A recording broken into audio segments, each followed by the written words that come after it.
noches, queridos amigos de Entre Puntos. Esta noche quisiéramos analizar cómo cambia nuestra sociedad con el caso de Odebrecht. Quizás es temprano para especular, pero nos gustaría proyectar si al final se debilitará o se fortalecerá el sistema de partidos políticos en el país y si la sociedad entenderá que la corrupción nos debilita como entramado social. Mal o bien, el sistema de partidos políticos dominicanos ha sostenido la democracia, motivando a los dominicanos a votar y se han ido haciendo conquistas sociales, aunque a un paso lento. El destape de los casos de corrupción de Odebrecht en el país y las detenciones ocurridas en estas semanas podrían generar distintos escenarios. Uno podría ser que se refuercen las leyes de supervisión y control para impedir el pago de comisiones, de sobrevaluaciones, adjudicaciones grado a grado y todo lo que sabemos que se genera desde el poder. Pero a la vez sabemos que esto es bastante difícil y que estamos llenos de leyes que no se cumplen. ¿Por qué? Pues por la complicidad en el entramado social, donde cada quien, señores, busca lo suyo, sin importar que esté bien o mal, o sea, lícito o ilícito. Entonces, la manera más segura de acabar con la corrupción es que surjan líderes más responsables, con mayor conciencia social y que antepongan el Estado a sus ambiciones económicas. Pero también sabemos que esta es la forma más difícil, como por ejemplo tenemos ahí como Singapur logró el salto justamente con un líder que se lo propuso. Otro escenario posible es que durante el juicio se vean involucradas las cabezas de los más altos líderes de los partidos políticos y el sistema se venga abajo y que surja una figura que le llamamos un outsider, que atrape la atención, la fe y la simpatía de los electores. Este nuevo actor político también podría surgir desde adentro de uno de los partidos actuales, pero ¿qué pasa? Bueno, ahora mismo nadie cree en los partidos vigentes porque han defraudado las expectativas de la sociedad. La complicidad entre los funcionarios y congresistas de distintos partidos, lo hemos visto ahí, una vez más ha venido a comprobar que ellos piensan igual y que lo que buscan con mayor afán es su propio provecho y que hay un sentir generalizado de que lo del Estado no es de nadie y cualquiera puede servirse con la cuchara grande sin que pase nada. Bueno, pero a pesar de la decadencia del sistema político, no podemos perder la estabilidad estructural y económica del país porque, señores, esto podría ser peligroso y pagarlo caro. Bueno, pero para analizar este tema hemos invitado esta noche a dos destacados abogados y pensadores. Vamos a darle la bienvenida a Félix Damián Olivares y a Nelson Espinal Báez. Buenas noches, Nelson. Buenas noches, Félix. Buenas noches. Buenas noches. Qué bueno tenerlos a ustedes aquí. Y la verdad es que yo quisiera hacer, más allá del momento que estamos viviendo ahora, de la medida de coerción, de que... bueno, de si deben estar, que también debemos hablarlo, pero de si deben estar detenidos o no. Pero más allá de eso, también quisiera pues explicar que realmente todo esto ocurrió, señores, a los ojos de todos los mecanismos de la Cámara de Cuentas, de las instituciones supervisoras, de la Contraloría, de las leyes que dicen que declaren el patrimonio y también de otra parte que se habla poco y es de los distintos supervisores que ya no son del Estado, quizás de los mismos ingenieros supervisores que debieron haber firmado estos documentos cuando hablaban de los adendum, de las sobrevaluaciones y también ellos fueron pues parte de este entramado. Entonces yo quisiera pues analizar la parte jurídica, Félix Damián, contigo, del momento en que vivimos, de lo que va a desembocar y con Nelson un poco más el proceso, cómo afecta el momento político que vivimos y en qué pudiera desembocar este caso donde la población, señores, se siente tan frustrada porque una persona que ha pasado su vida trabajando con ahínco, ahorrando sus chelitos, comprando una propiedad con tanto trabajo, pagando un préstamo y ven Estas personas que de un plumazo aprueban una sobrevaluación, un adendum, y ni siquiera es por el costo de algo que se ha hecho, sino para dárselo a una persona. Estas son cosas que duelen. Y yo digo, bueno, tenía que pasar esto, tenía que explotar, pero hasta dónde también es conveniente que explote. Y si esto no va a ser, como que se nos desbarate este sistema de naipes, de baraja, y todo se caiga, y entonces nos quedemos como, Dios mío, ¿y ahora qué hacemos? ¿En qué momento estamos, Félix, en este momento? Yo creo que estamos ante una hermosa oportunidad. ¿Por qué? Porque la verdad tiene remedio, a diferencia de lo que diría Joan Manuel. Es decir, yo creo que este caso pudiera ser un parteaguas, un cruzar el Mar Rojo, un antes y un después. Es una oportunidad para que nos liberemos de ciertas prácticas, de esas prácticas patrimonialistas en donde se entiende que quien va a una función pública en donde se maneja presupuesto o va a una función electiva en donde en lugar de velar por la correcta fiscalización y la correcta inversión de los fondos públicos por parte del Ejecutivo, se entra en un concierto en donde cada quien lo que está buscando es ventaja, es decir, traicionar la confianza pública para sobreendeudar al país y al mismo tiempo poner a este pueblo merecedor de mejor destino a pagar esos actos de corrupción. Porque, por ejemplo, cuando se plantea que en las obras, y lo planteaban el mismo Fernando Migliciano, lo planteaba, que ellos automáticamente le sumaban un 22% al valor de la obra, al costo de la obra, le ponían un adicional de un 22% para cubrir esos pagos indebidos. Eso es escandaloso. Eso es escandaloso. Porque si tú dices que tenemos una deuda de alrededor de 3.000 millones de dólares con el Banco Nacional de Desarrollo Social de Brasil, entonces tú dirías, bueno, el 22% de 3.000 millones de dólares en endeudamiento, solamente en endeudamiento, no del total de las obras, te genera una suma significativa. Casi más de 700 millones. Casi 700 millones de pesos. De dólares. Perdón, millones de dólares, sí, como diría. Dios mío, escandaloso. Entonces, y todos los costos financieros que tienen esa sobredeuda. Es decir, que estamos frente a una oportunidad de rescatar, Nelson y Mónica, de rescatar valores como la noción de servicio público, correcto, la noción de bien común, de que quien va a la función pública va allí a obtener como beneficios los que tiene institucionalmente reconocidos y el prestigio de hacer las cosas bien.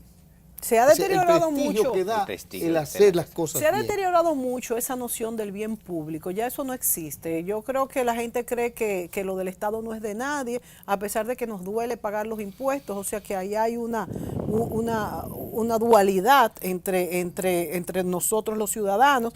Pero antes de seguir con ese análisis, vamos a decir hasta filosófico, que también quiero continuar con Nelson, te pregunto, Félix, antes de pasar, ¿ha sido debidamente presentado este proceso que tanto se quejan de que está muy mal sustentado, y esto pudiera reflejarse en el futuro, en si se descubre realmente si son pues culpables o no los imputados?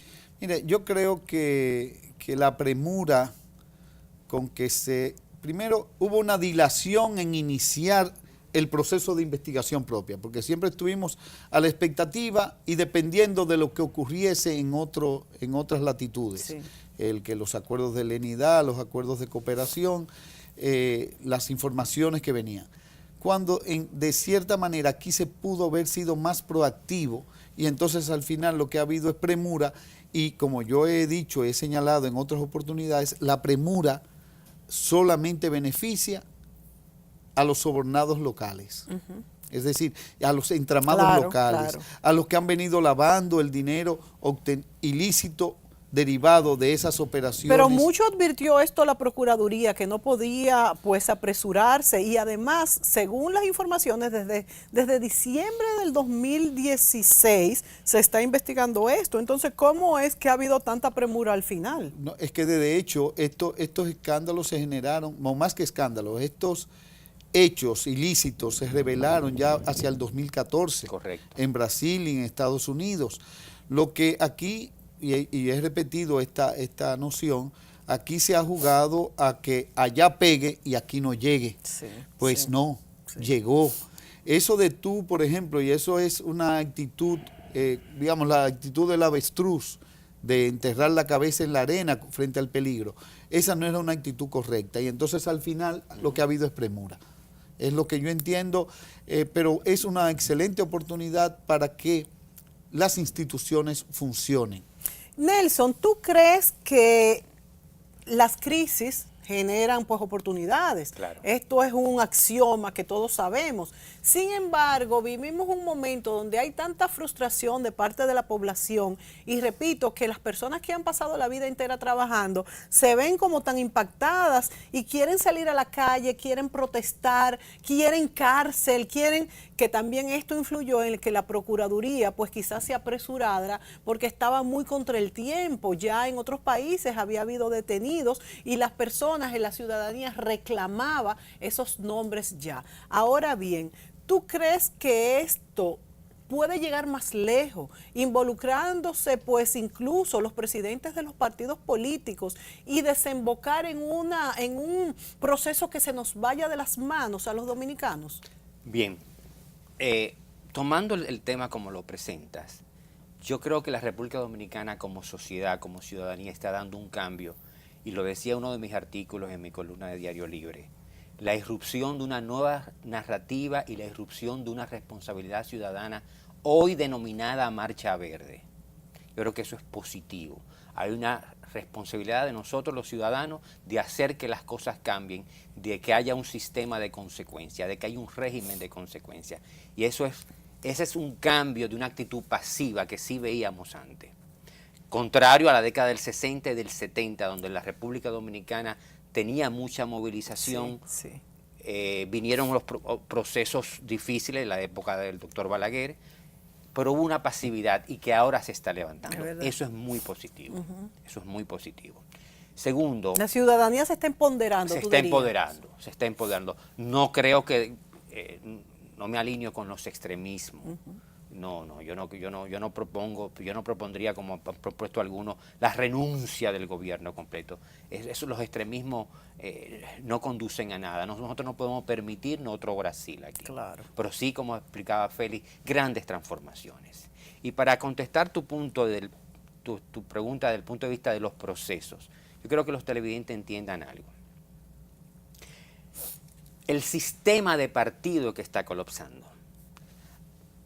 Hace 50 años, en 1966, a raíz del ajusticiamiento de Trujillo y la Revolución de Abril del 65, viene un proceso político con formalismos democrático, pero no totalmente democrático, y se inaugura con la elección del doctor Joaquín Balaguer en el 66. Y nace un modelo, un sistema de apariencias, un modelo que para fines de los intereses dominantes de la época era mejor que el modelo cubano. Ese sistema de partido que se inicia en el 66 cumplió 50 años, ya no da más. Ya no da más. Un sistema de formalidades, donde los partidos no tenían democracia. Quien lograba hasta el 2012 la candidatura del PRD o del PLD era cuasi presidente. Y por supuesto, dentro de esas organizaciones no había democracia. Entonces, ese sistema colapsó, ya. Desde los 90, hay que decirlo al país, desde los 90 ese sistema viene colapsando, viene haciendo agua. La autodestrucción del Partido Reformista, la división reciente a partir de 2013 del PRD, y ya todo el sistema se ve hoy desbordado por sus incapacidades, por su corrupción, por su no democracia interna ni externa. Se acabó. Lo que está sucediendo hoy es la expresión de un sistema agotado. Sí. Eso es en términos políticos. Sí. En términos económicos, yo me quiero referir a un libro que escribieron unos economistas de la Universidad de Yale, que se llamó Good Capitalism, Bad Capitalism. Buen capitalismo, mal capitalismo. Ellos hablaban, lo más breve posible, que un capitalismo malo es un capitalismo de complicidades, opaco, sin transparencia, sin régimen de consecuencia. Y un capitalismo bueno, lo llaman capitalismo demócrata, es un capitalismo con transparencia, de emprendedores, de igualdad de oportunidades para todos. Y nuestro país sufre de un capitalismo malo, un sistema de capitalismo malo, acompañado de un sistema de partido muy malo, donde la complicidad se da. Capitalismo rapaz, complicidad de político. Es el sistema, es que el sistema ha colapsado, es que no da más. Y que conste, Odebrecht es la otra cara de una moneda llamada corrupción, llamada crisis de sistema, y la primera cara, ¿sabe cómo se llama? Baninter. Sí, es cierto. Baninter y Odebrecht son lo mismo. Es verdad, ¿eh? En términos sistémicos, ¿no? Claro. Tienen muchísimas diferencias claro. en otras áreas. En esencia. Pero era corrupción de un sector del empresariado con un sector de la política. Y lo que deben hacer a partir de ahora... Y por eso es que yo no separo la corrupción empresarial a la política. Tiene que nacer una nueva democracia a partir de una nueva relación Estado, empresario, sociedad. Tiene que partir una nueva relación transparente, de libertad, de reglas claras, de capacidad de los actores de crecer en la política, en la economía, sin las complicidades tradicionales que ha habido en nuestro país. Aunque el cambio es lo único que tenemos seguro en las sociedades y tenemos que adaptarnos a él, estos choques tan fuertes como fue el caso de Baninter en el sistema económico, como ha sido este caso de Odebrecht para los partidos políticos y para la sociedad en general, provocan grandes fricciones, grandes depresiones. También pudieran, fortalezas también. En el caso de Baninter, el sistema bancario se fortaleció y hoy vivimos un sistema bancario financiero mucho más sano. Pero ¿a cuánto llegó el peso, por ejemplo? O sea, sufrimos una depresión muy fuerte a la cual tuvimos que sobreponernos. Las sociedades son dinámicas y siempre nos vamos a sobreponer. Yo creo y siempre he dicho que ninguna sociedad se suicida. Ahora bien, yo lo que no quisiera es que esta crisis política nos costara tanto como nos costó en términos económicos la crisis de Baninter, porque después de todo, lo económico es lo que mueve la vida y le lleva el pan a la boca a las personas. Entonces yo digo, a veces la gente quiere circo, pero ¿por qué quiere circo? Porque si ellos creen o creemos a veces que si no se cae el sistema completo, todo va a seguir igual. Y yo creo que no necesariamente tiene que ser así. Yo creo que por parte se puede ir arreglando y componiéndose. ¿Qué tú crees que va a pasar en este juicio y si esto es posible, Félix? Mira, yo más que referirme al proceso en sus detalles técnicos y dada las observaciones que Nelson, los elementos que Nelson Alejandro, mi compañero de estudio, aporta. Tienen el pelo casi del mismo color, eso quiere decir que van ahí en edad. No. Somos compañeros de la maestría, de la primera maestría en ciencias jurídicas de la Universidad Católica Madre y Maestra. Lo que Nelson aporta es un detalle que nosotros venimos viendo y venimos viviendo. Sí. Nuestra sociedad, nuestra transición democrática ha estado condicionada por regímenes o un régimen de mafias y una sociedad de privilegios. Sí. Sí. O sea, cuando Nelson habla de capitalismo rapaz, lo que está hablando es de la sociedad de privilegios. Claro. Es decir, Para unos de, muy pocos. de sectores que quieren beneficiarse de la estabilidad, de la seguridad jurídica que brinda un Estado de Derecho, una democracia, pero no quiere pagar sus costos. Exactamente. Es decir, Y lo hace muy bien. Quiere mantener la evasión fiscal, quiere mantener el contrabando, los privilegios, y quiere mantener salarios deprimidos, y quiere mantener, digamos, una frontera abierta, porque esa es otra de las grandes amenazas que enfrenta nuestra sociedad. Ese es un ingrediente muy importante. Un ejército industrial de reserva, un ejército laboral de reserva, en donde tú tienes manos de obra barata y eso permite mantener deprimidos los precios. ¿Por qué? Porque tú siempre tendrás disponible un obrero no calificado que está dispuesto a trabajar por lo que sea.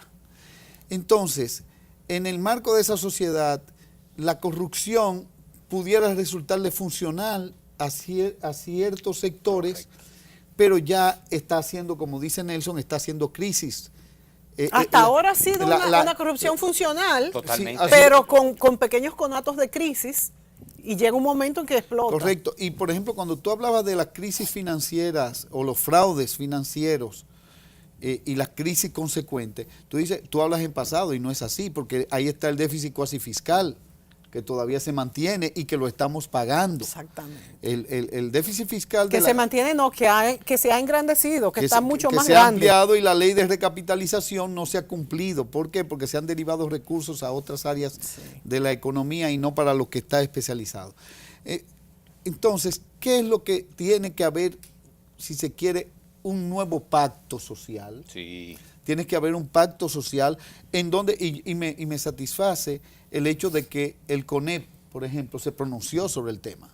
El CONEP ha fijado una posición sin irse de un lado ni de otro, ha dicho que tienen que haber consecuencias, que no podemos seguir en digamos, en el juego de las máscaras, el juego que todos jugamos, en donde un juego de espejos, en donde cada quien mira el espejo y le dice, no, mira, en este espejo el que te ves eres tú, no soy yo, que es mi grupo, que entonces... ¿Qué calificativo tan real, el juego de las máscaras? El juego de las máscaras. Ese era el título de una pintura de Gil López, el hermano de Gil López. El hermano de Robertico Gil, que también, que en paz descanse, ambos murieron. Pero pintó un cuadro, era un pintor excepcional allá en Santiago, y él pintó el juego de las máscaras. Era una persona sosteniendo una máscara y viéndose en unos espejos. Entonces, ese juego yo creo que ha entrado en crisis. Aquí tenemos que despojarnos de las máscaras, aquí tenemos que de alguna manera empezar cada quien a jugar con reglas claras. Además, y cuando uno habla de reglas claras, se oye muy, digamos, como muy aéreo a veces. Uno dirá que se oye muy aéreo. No, las reglas claras tienen que ser un sistema de partido competitivo. Correcto. Por ejemplo, claras vías de financiamiento, porque aquí hubo otro tema, el tema del abayato y de los financiamientos. Se negaba la recepción de recursos ilícitos. Ahora se dice, bueno, que eran recursos locales. No, todo el mundo sabe que los recursos no eran locales, que venían de fuera. Entonces, ese modo, esos déficits fiscales, porque en los años electorales se aumentan los costos. Por ejemplo, es insostenible, y aquí estoy haciendo una posición política, no es insostenible el que mantengamos en la nómina pública más de 300.000 activistas cobrando sin trabajar. Claro. Es decir, sin cumplir una función pública. La única función de muchos militantes del partido en el gobierno y de los partidos aliados es promover la reelección, promover el partido oficial, y eso no puede ser. No puede seguir compitiendo, digamos, no puede haber un proceso competitivo, un proceso político competitivo, cuando el Estado gasta o despilfarra entre 8.000 a 15.000 millones de pesos en propaganda. Eso no puede ser. No podemos seguir. Que no genera nada. No. Genera una microeconomía en el área del empresariado de la comunicación y en los opinadores y periodistas y comunicadores que viven de eso. Y una posición dominante en la competencia electoral. La tiene más el que está en el poder y no el que... Y no aprovecha la oportunidad de estar en el poder para hacer las modificaciones y las reformas. Porque también pasó con el PRD, ¿eh? Claro, es que pasa con todos. Es que pasa con todos. Claro, es que pasa con todos. Incluso los mismos partidos pequeños, por ejemplo, y a eso se refiere, me imagino, en parte Félix, con el juego de máscaras. Por ejemplo, la aprobación de la ley de los partidos políticos, ¿cuántos años tiene en el Congreso? Y todo el mundo propugna por ella, pero nadie quiere aceptar la firma, porque todos, el PRD, el PRM, el Partido Reformista, los pequeños y el PLD, todos quieren lucrar, o sea, es cazar chances. Y llegó el momento donde ya estamos a un punto que si no nos sincerizamos, podemos sufrir peores consecuencias en la economía. Lucrarse de una democracia disfuncional. Exactamente.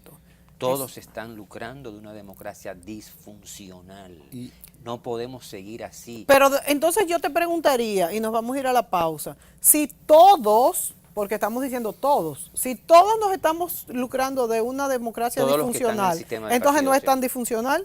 Nos vamos a la pausa. Volvemos. Si ya has pensado en comprar tu vehículo usado, solicita tu préstamo a una tasa fija de un 12.5% a un año y un 15.5% a 5 años. Realiza lo que deseas en nuestra temporada de préstamos. Popular, a tu lado siempre. ¿Por qué es importante un sistema de pagos moderno y eficiente? Ha llegado el fin de mes y esperas la entrega de tu sueldo. Ya has calculado el pago de tus cuentas. Préstamo, casa, carro, luz, teléfono, estudios, comida. Pero imagina que solo te pudieran pagar en efectivo. Y no existen instrumentos de pago modernos y confiables que te faciliten cumplir a tiempo con tus compromisos.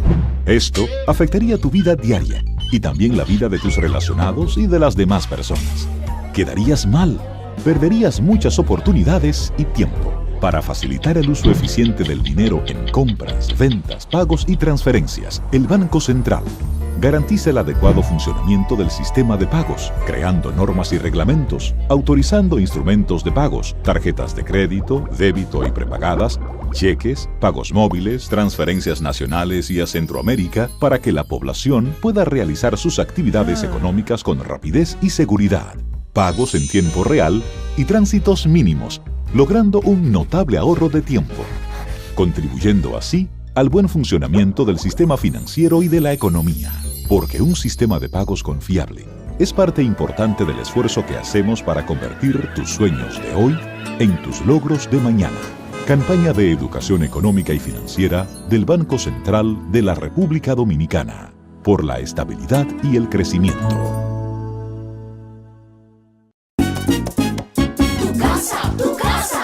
Más que un préstamo, una oportunidad a tu alcance para tener tu casa con Expogar Banreservas. Te esperamos del 9 al 11 de junio con atractivas tasas de financiamiento y cobertura a nivel nacional.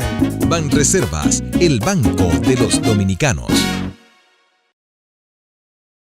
Si estás pensando en montarte, viajar, remodelar tu casa o simplemente comprar algo nuevo, solo te hace falta solicitar un préstamo popular con tasa fija hasta 5 años. Realiza lo que deseas en nuestra temporada de préstamos. Popular, a tu lado siempre. La central termoeléctrica Punta Catalina continúa su construcción de forma socialmente responsable, reflejando en sus prácticas una gestión de máxima calidad con exigencias medioambientales, cuidando cada detalle y fortaleciendo el avance del sector eléctrico nacional. Mirando hacia el futuro, el corazón de cada dominicano y de todos los que hoy forman parte de esta gran realidad trabajan para consolidar lo que inició en el 2013 y que hoy se hace más corto el camino para ver finalizada su construcción. Punta Catalina ha producido más de 5.000 fuentes de empleo, con su avanzada tecnología y el cumplimiento de los más exigentes estándares establecidos por la IFC. Proyecto avalado por la prestigiosa firma norteamericana Stanley Consultant. Hoy seguimos avanzando en su construcción para contribuir a suplir la creciente demanda de energía eléctrica.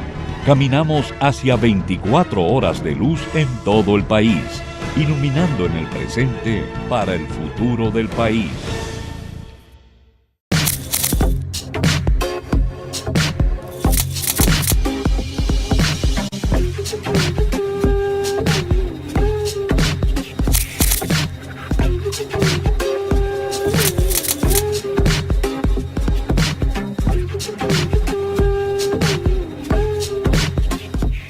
Nelson, te preguntaba en el segmento anterior cómo vivimos durante tantos años en una sociedad y en una democracia disfuncional en el que todos participamos. ¿Cómo es la cosa? Es una democracia disfuncional que le funciona a un grupo de partidos, a un grupo pequeño de partidos, no todos los partidos, pero no le funciona, es decir, es infuncional para el resto de la sociedad. Para el que está trabajando en su casa, en su empleo. Ordeñando a la ciudadanía, ordeñando a toda una sociedad, pero que le funciona, esa disfuncionalidad general sí le funciona a una partidocracia. Ese es lo lamentable de la situación. Bueno, y entonces se reparten muchísimos millones porque para todos los partidos, no solamente para el partido que esté en el poder en ese momento, pues también es bastante lo que se aporta del PIB para la promoción de los partidos y además que tengan que recibir pues aportes privados y de otros países que luego lamentablemente cobran lo que es un compromiso. Es algo que debería de solucionarse. Es algo que debía solucionarse. Y sobre todo, hoy plantearse elementos que aquí no se han planteado, como por ejemplo, te lanzo uno. En Estados Unidos el lobismo es transparente, legalizado. Sí. Aquí el lobismo es oscuro. ¿Quién es el lobista número uno en nuestro aparentemente país? El señor Rondón. El señor Ángel Rondón. Pero parece que se sabía desde el principio. Desde años. Para los leguleyos como yo, que no sabíamos esos entramados del poder, que los reconozco, no sabía que era esa persona. No el hombre del maletín. No lo tenía identificado, ahora el país entero lo tiene identificado. Sí. Pero que vamos a pensar, por lo menos reflexionemos en esa posibilidad. No, vamos a transparentar la forma en que se articulan las leyes. Vamos a transparentarlo. ¿Y cómo se puede entonces el lobismo transparentar como lo hacen en sociedades avanzadas? Porque no te creas, con registro. No te creas, el lobismo siempre trae su parte de oscurantismo. Siempre hay su parte de oscurantismo, pero no necesariamente es negativa.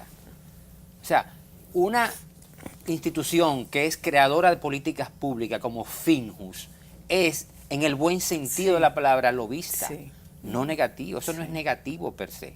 Vamos a transparentar esto, vamos a crearle más visibilidad al proceso, vamos a ver quiénes son las partes interesadas si pasa esta ley, y estos son los actores o los agentes o las instituciones o las empresas que se benefician, y vamos a ver qué sucede con eso, con este proceso. Entonces ya no es el tráfico, ya no sería, o por lo menos se minimizaría el tráfico de influencia.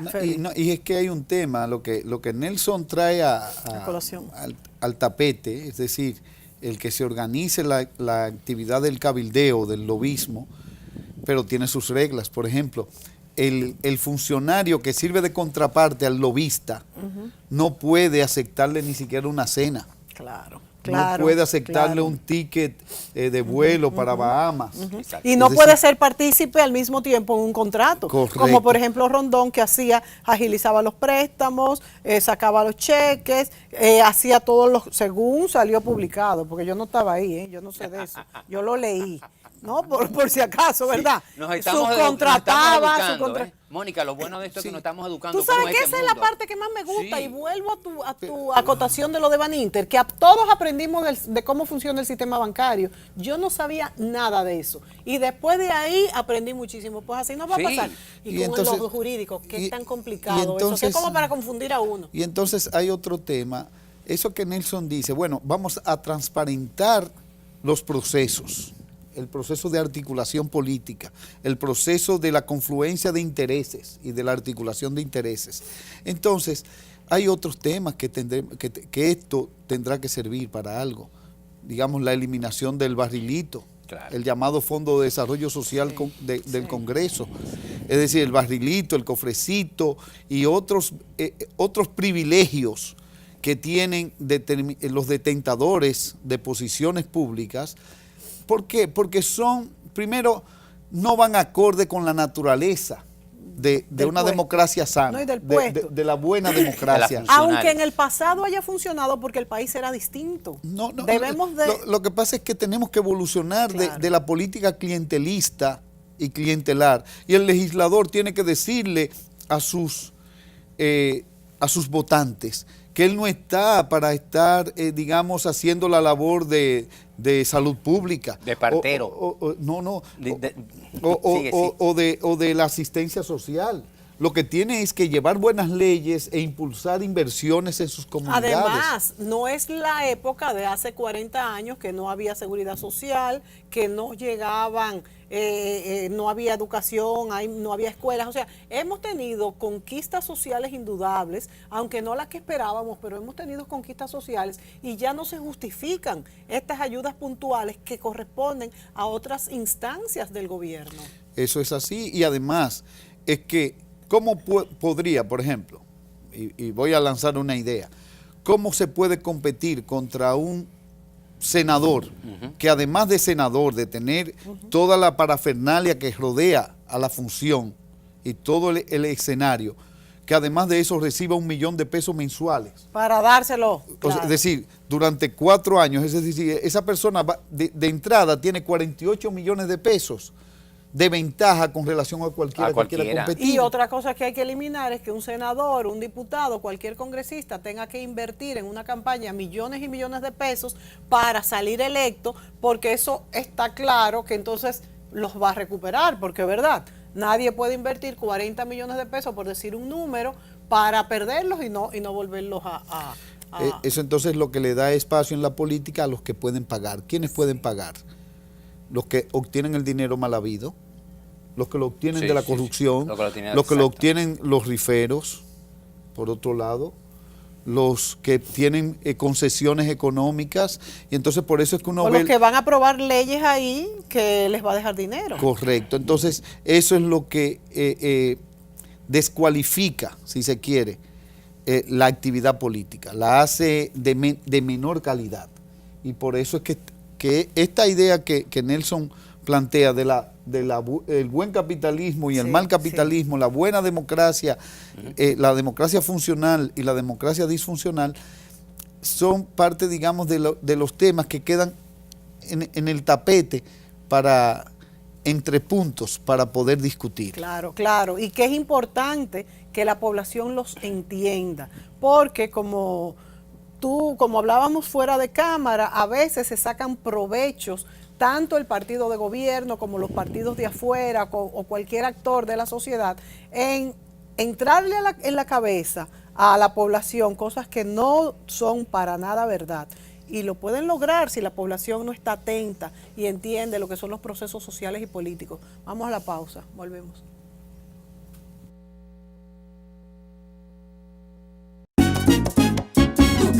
Tu casa. Más que un préstamo, una oportunidad a tu alcance para tener tu casa con Expogar Banreservas. Te esperamos del 9 al 11 de junio con atractivas tasas de financiamiento y cobertura a nivel nacional. Banreservas, el banco de los dominicanos.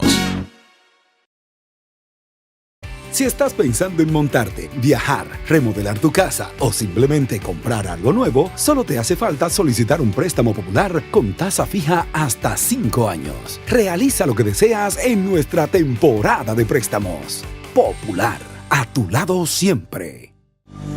La central termoeléctrica Punta Catalina continúa su construcción de forma socialmente responsable, reflejando en sus prácticas una gestión de máxima calidad con exigencias medioambientales, cuidando cada detalle y fortaleciendo el avance del sector eléctrico nacional. Mirando hacia el futuro, el corazón de cada dominicano y de todos los que hoy forman parte de esta gran realidad trabajan para consolidar lo que inició en el 2013 y que hoy se hace más corto el camino para ver finalizada su construcción. Punta Catalina ha producido más de 5.000 fuentes de empleo, con su avanzada tecnología y el cumplimiento de los más exigentes estándares establecidos por la IFC. Proyecto avalado por la prestigiosa firma norteamericana Stanley Consultant. Hoy seguimos avanzando en su construcción para contribuir a suplir la creciente demanda de energía eléctrica. Caminamos hacia 24 horas de luz en todo el país, iluminando en el presente para el futuro del país. Patricia Gutiérrez Fiallo utiliza los servicios de Silhouette by Isabel Green, salón y maquillaje. Calle Sócrates Nolasco número 5 en Sanchenaco. Teléfono 809-566-8379. Silhouette, salón y maquillaje. Tu casa, tu casa. Más que un préstamo, una oportunidad a tu alcance para tener tu casa con Expogar Banreservas. Te esperamos del 9 al 11 de junio con atractivas tasas de financiamiento y cobertura a nivel nacional. Banreservas, el banco de los dominicanos.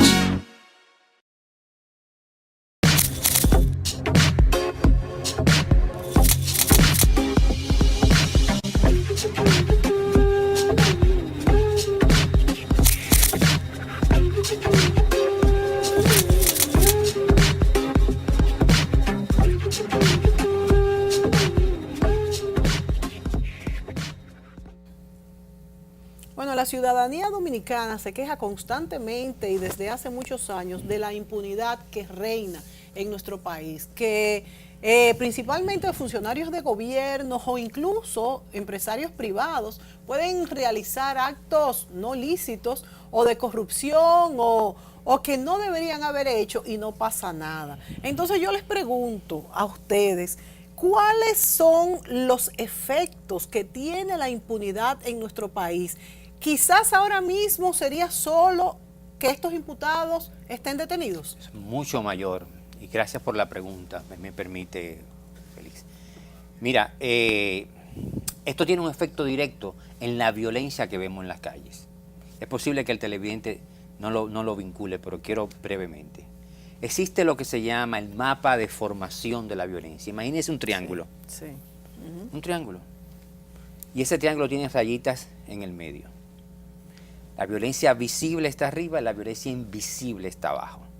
La violencia visible es la que sale en la televisión, en los medios. Le llaman violencia directa. Por aquí abajo, en la violencia invisible, está la violencia estructural y la violencia cultural. No me voy a extender más de la cuenta, pero la corrupción es violencia cultural. Heredada por generaciones. Por generaciones. Y la impunidad es violencia estructural. Una sociedad de impunidad, una sociedad que no castiga la corrupción, es una sociedad que genera violencia visible y por eso tú lo ves en las calles. Y se vuelve un círculo vicioso. Se vuelve un círculo vicioso. Te estoy citando a uno de los grandes maestros de estos temas en este momento y dice así mismo, es violencia cultural y estructural que se vuelve círculo vicioso y se ve en las calles. El carterista, el robo de celulares, la señora atracada en la marquesina de su casa, es un efecto negativísimo. Este tema de la impunidad, este tema de la corrupción, crea una sociedad completamente violenta por los malos ejemplos de un liderazgo político y de un liderazgo empresarial. Claro que sí. Ese punto que aporta Nelson, digamos, de la construcción de una sociedad anómica. Anómica. Para volver a Durkheim y a Max Weber y a Robert Merton. Correcto. Es decir, cuando se siente a nivel individual que todo se vale. Cuando las personas caen en cuenta o entienden o asumen que el liderazgo social, y cuando hablo de liderazgo social incluyo el liderazgo político, que los dirigentes de la sociedad, las élites no se preocupan por sus problemas. Sí. Cuando la gente entiende que el otro no se preocupa de sus problemas, sí, todo el mundo tiene una reacción. Hay algunos que se adaptan y dicen, bueno, esto es los conformistas, esto es fatalismo. Habrá quienes traten de innovar y busquen alguna salida, otros emigrarán y emigran. Muchas personas son emigrados económicos, no porque quieren emigrar, sino porque son forzados a emigrar, porque los medios institucionales de éxito en esta sociedad no se los permiten. Tanto en las clases muy bajas como en las clases altas medias. Eso es correcto. Claro. Unos emigran a la urbe de Hierro, a Nueva York, y otros emigran a Miami. Correcto. Es decir, y otros o a Europa. emigran, por ejemplo, un médico profesional que no tiene cabida aquí y vemos que allá les va muy bien, que tienen. Correcto. Y tú has tocado algo muy importante, Félix, y es la responsabilidad social de las élites. O sea, señores, yo soy una abanderada de que vivimos mucho mejor que antes, porque es obvio, señores, pero estamos en un momento muy delicado donde yo creo que ese es el punto. Las élites han desechado la responsabilidad que tienen de encabezar los procesos. Pero fíjate, voy a poner un ejemplo que tal vez se salga un poco digamos, del tema central. Aquí hay niños o jóvenes con capacitación universitaria, capacitación a nivel de maestrías y de doctorados. Quieren venir a servirle al país, pero entonces tienen salarios de obrero de un país desarrollado. Entonces, digamos, tenemos una fuga de cerebros. Menos de $1,000, mientras que allá recibirían fácilmente ese mismo joven $4,000 o $5,000 mensuales, y entonces se ve forzado a emigrar y no poner sus conocimientos al servicio del país. Pero a lo que iba con el tema de la anomía o de la anomia social, está el tema de que cuando la gente, fíjate, esa violencia que Nelson dice, la visible, y vemos la subcultura en donde se niegan los valores de las clases medias y de las, por ejemplo, eso cuando tú ves, por ejemplo, un entierro en un barrio, con mambo, exacto. Con la bandera, bebiendo whisky y bebiendo cerveza, es decir, todo muy alejado de la tradicional, de la constricción del duelo, del velorio. No, ellos lo celebran con tiros, con cosas. ¿De quién? Del distribuidor de droga del barrio, porque para ellos ese es su héroe. Y es la negación de los valores de esa sociedad que le niega todo al muchacho del barrio.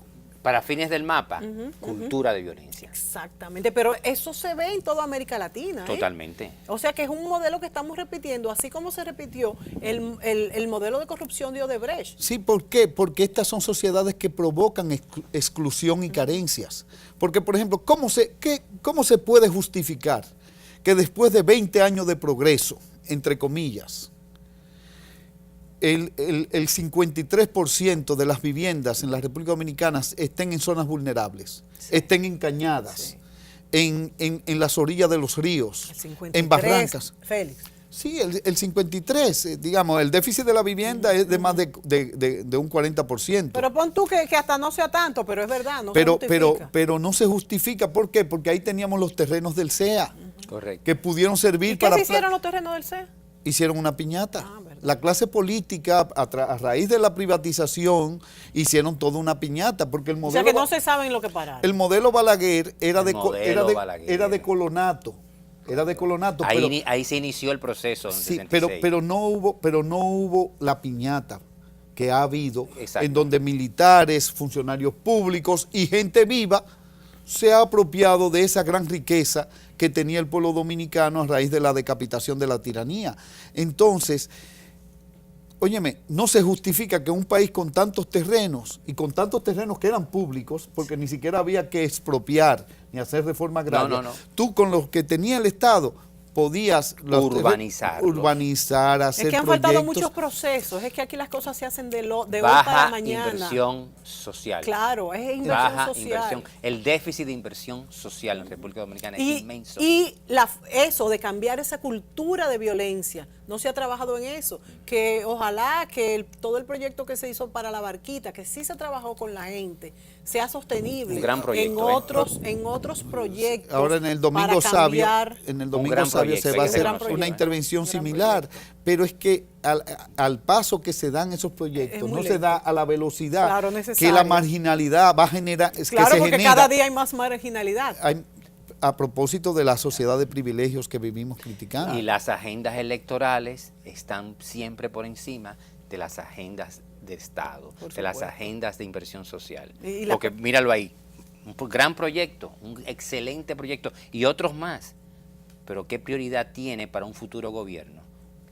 ¿Qué garantía tenemos que un futuro gobierno toda esa inversión social continúe? Y cuando hablamos de la barquita, quiero aclarar que nos estamos refiriendo y saludando la parte del manejo social de las personas y de las familias que se mudaron ahí, que no fue solamente trasladarlo para que después lo vendan y se vayan, sino que hubo una inversión social en el lugar. Vámonos a la pausa y me parece que deberíamos hablar sobre de qué nos puede servir todo este proceso, qué podemos aprender como sociedad sobre los casos de corrupción de Odebrecht. Volvemos. Si ya has pensado en remodelar tu casa, solicita tu préstamo Extra Hogar Popular con tasa fija de 15.5% a 5 años. Realiza lo que deseas en nuestra temporada de préstamos. Popular, a tu lado siempre.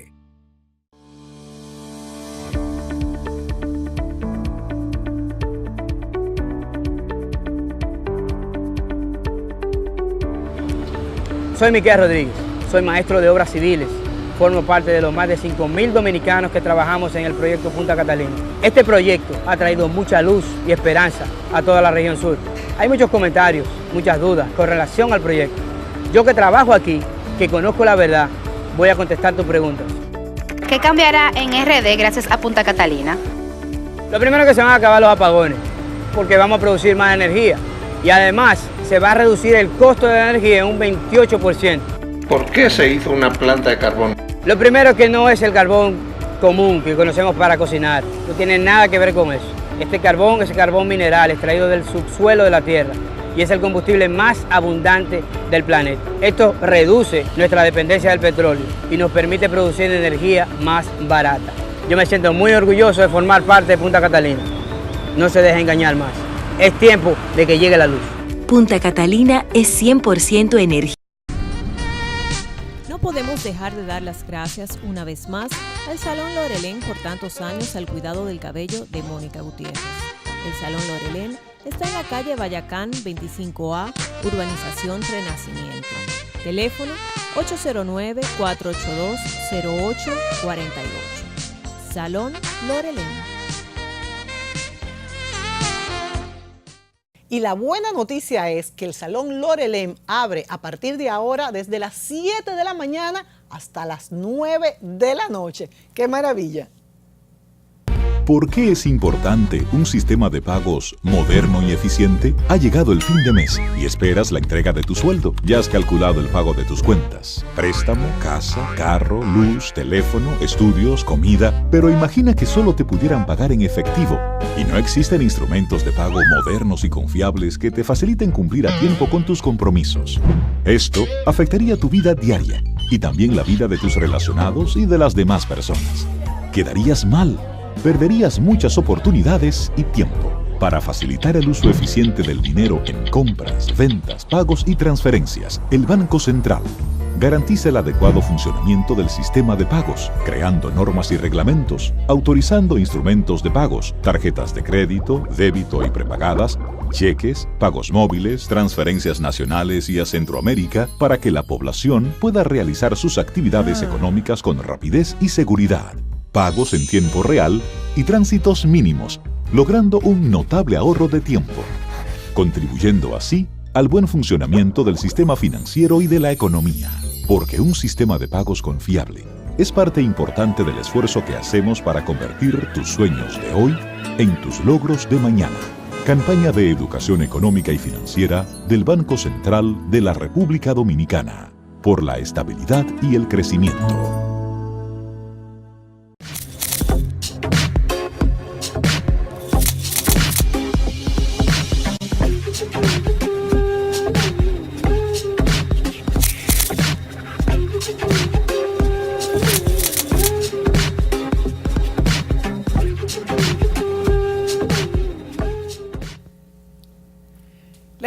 Lecciones de este trauma que ha sido cuando vimos ese lunes por la mañana toda esta parafernalia, pero que todos estábamos esperando, pero no dejó de sorprendernos a todos. Yo creo que una primera lección es que la tenacidad, el empoderamiento, la movilización popular es una herramienta poderosa para forzar cambio de actitudes en aquellos que detentan el poder. Es decir, la clase política tiene que saber que no se le van a seguir permitiendo los desmanes e inconductas a que nos han tenido acostumbrados. Esa es una primera lección. Otra lección, yo creo, es de que aquellos que traicionan la confianza pública, sea hoy o sea mañana o más tarde, más temprano que tarde, tienen que responder al largo brazo de la ley, sí, si se quiere, de que hay una brecha, una oportunidad para fortalecer las instituciones, de que hay que fortalecer necesariamente al Ministerio Público. Eventualmente tendríamos que pensar en la creación de un instrumento por ejemplo, que el PECA sea independiente, lo más independiente posible de las veleidades políticas, claro, de quien esté en el poder, importante. Que no tengamos que esperar que haya un cambio de gobierno para poder perseguir a la administración anterior.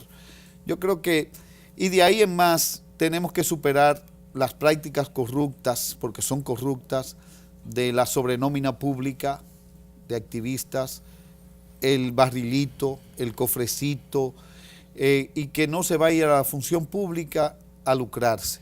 El que va a la función pública va a servir al interés común, al bien común. La noción de servicio público tiene que rescatarse y que las generaciones nuevas en las organizaciones políticas tienen que irrumpir como nuevos actores en el sistema. Nelson, un minuto. Como decíamos en el colegio, pero me dijiste todo lo que yo iba a decir. A ver, ¿qué otra lección, además de totalmente de acuerdo con Félix? No es sostenible esto. Esto es insostenible. No puede seguir así. Colapsó. Y tenemos que crear algo nítidamente nuevo. No estamos hablando de tabla rasa. No estamos hablando de que llegamos los honestos y todo se va a arreglar, por favor. Sí. Eso es bien importante. No tiene que haber un colapso del gobierno actual. No tiene que haber un colapso, pero tiene que haber un cambio. Un cambio. Segundo, ahora sí vamos a tener una ley de partido político y una ley electoral. Bueno, yo creo que definitivamente ahora sí la vamos a tener. Ahora sí. Que no creo que sin esto hubiese sido posible. Exacto. O sea, todo esto debemos generar. Yo decía fuera de cámara ahorita, una bendición llamada Odebrecht.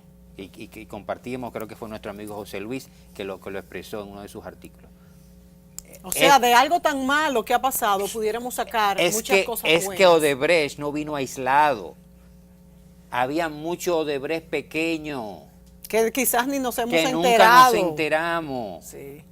Por eso estamos conociendo cómo funciona el entramado corrupto. Eran muchos Odebrecht. Exactamente. Y sencillamente salió por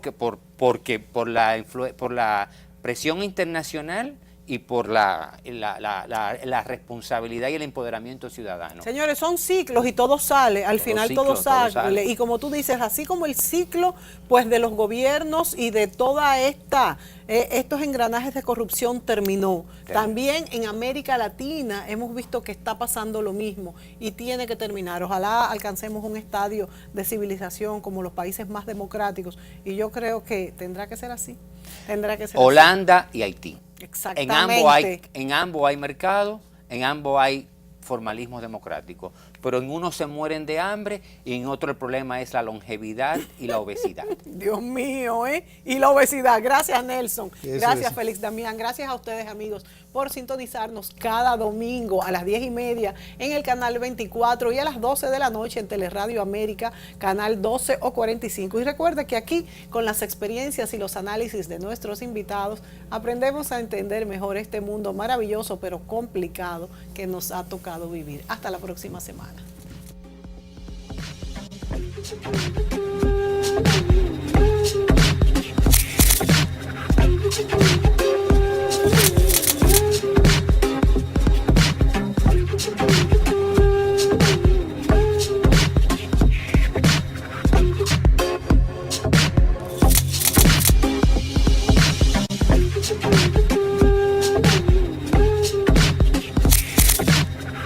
Thank you.